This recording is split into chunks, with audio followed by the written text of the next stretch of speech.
कोल्हापूर संस्थानच्या विकासाच्या ध्यासानं छत्रपती राजाराम महाराज दुसरे हे परदेश अभ्यास दौऱ्यावर गेले।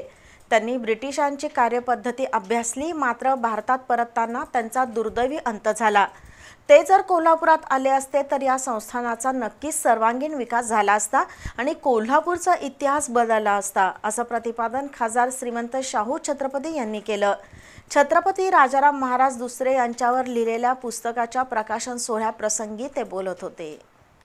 शिवाजी विद्यापीठ आणि बाळ पाटणकर परिवाराच्या वतीनं छत्रपती राजाराम महाराज दुसरे यांच्या 175व्या जयंतीचं औचित्य साधून त्यांच्यावरील पुस्तकांचा प्रकाशन सोहळा राजाराम हायस्कूलमध्ये पार पडला।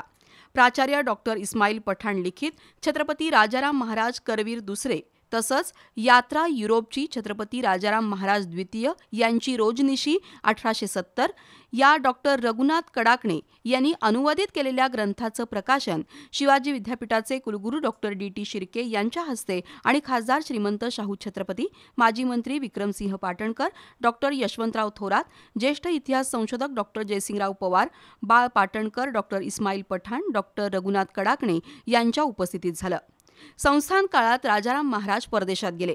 प्रत्येक दिवशी त्यांनी तिथला राज्यकारभार, प्रशासन, तिथल्या इमारतींचं बांधकाम आणि दैनंदिन घडामोडींचा अभ्यास केला। त्यावर दैनंदिनी लिहिली।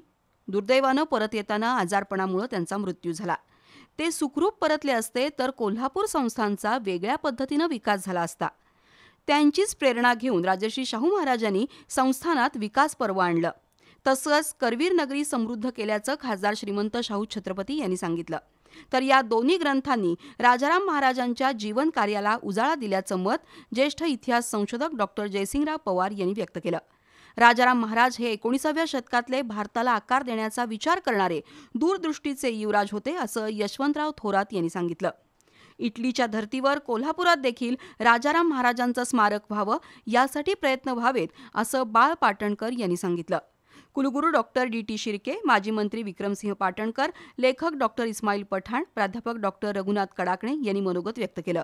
यावेळी इतिहास संशोधक डॉक्टर रमेश जाधव, डॉक्टर सुनील कुमार लवटे, विद्यापीठाचे कुलसचिव व्ही.एन. शिंदे, ऋतुराज इंगळे, अमरसिंह पाटणकर, सिद्धार्थ पाटणकर, एन.एल. ठाकूर, नकुल पाटणकर, माजी कुलगुरू माणिकराव साळुंखे, व्यंकाप्पा भोसले, व्ही.बी. पाटील, आनंद माने, सुरेश शिपूरकर यांच्यासह मान्यवर उपस्थित होते।